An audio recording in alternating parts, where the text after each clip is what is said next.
Inasim ang bango sa kalamansi na may puso ng saging. Ito nga pala yung pinaghugasan ng bigas na aking gagawing sabaw sa bangus. Yes, i-try nyo dahil napakasarap talaga ng ulam na to. Ito yung pinaka-favorite kong ulam kapag umuwi ako doon sa amin.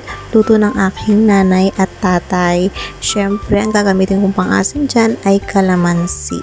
Yes, at pagkatapos ko nga mabalatan ang puso ay akin ang hahatiin ito sa ilang peraso at aking huhugasan na. Talaga namang napakasarap ng sabaw ngayong tag-ulan. Yan, yung maasim-asim na medyo maanghang, tapos mainit yung sabaw. Grabe, ang sarap humigop ng sabaw ngayong tag-ulan. Ilalagay ko na nga itong puso ng saging doon sa kumukulong sabaw ng bigas. At ayan, naghiwa na ako dyan ng kalamansi.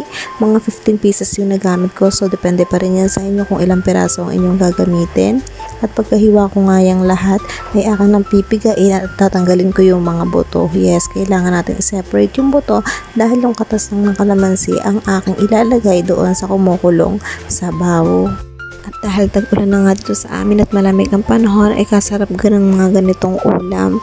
Yes, at ayan, dahil kumukulo na yung puso ng saging sa sabaw ng bigas, ay inilagay ko na rin yung bangus. At aking pakukuluan pati na rin ang mga iba't ibang pampalasang sangkap ay akin ang inilagay dyan. At syempre, ang pampaasim ko ang sabaw ng kalamansi, katas ng kalamansi. At syempre, hindi mawawala ang siling green.